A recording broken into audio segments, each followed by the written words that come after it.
தீவிர சிகிச்சை பிரிவில் அனுமதிக்கப்பட்டுள்ள 11 பேரை நேரிலே சந்தித்தோம்.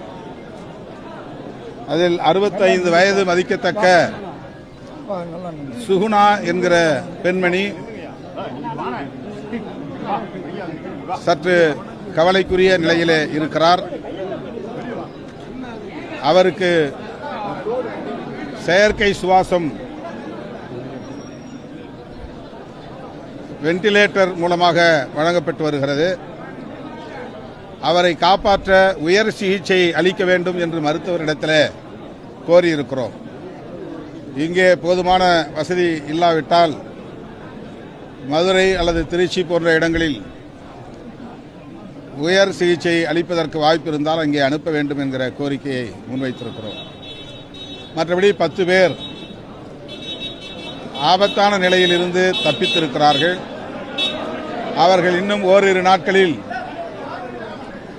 உடல் நலத்தோடு வீடு திரும்புவார்கள் என்று பெரிதும் நம்புகிறோம். 5வது வார்டிலே அனுமதிக்கப்பட்டிருக்கிற 4 பேரை பார்த்தோம். அதில் ஒருவர் மட்டும் இடது கை செயலிழந்த நிலையிலே பாதிக்கப்பட்டிருக்கிறார்.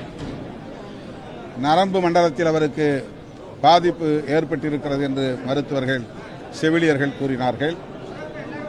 அவருக்கும் தனி கவனம் செலுத்தி உரிய சிகிச்சை அளிக்க வேண்டும் என்ற கோரிக்கையை முன்வைத்திருக்கிறோம்.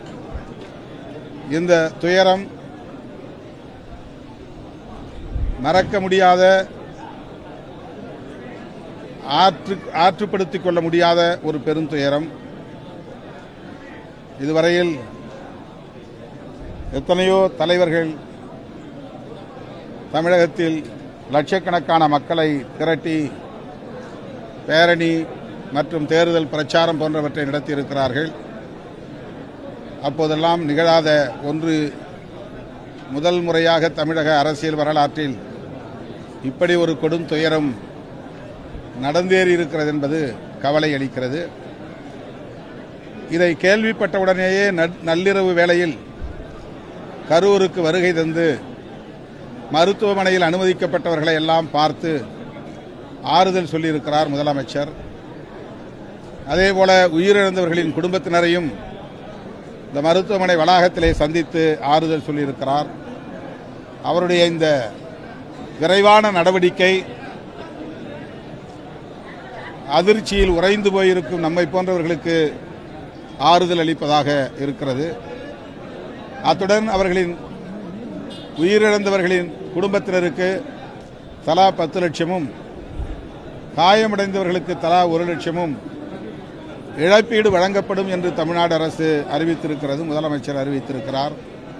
விடுதலை சிறுத்தைகள் கட்சியின் சார்பிலே உயிரிழந்தோரின் குடும்பத்திற்கு கூடுதலாக நிதி உதவி வழங்க மாண்புமிகு முதல்வர் முன்வர வேண்டும் என்று வேண்டுகோள் விடுக்கிறோம்.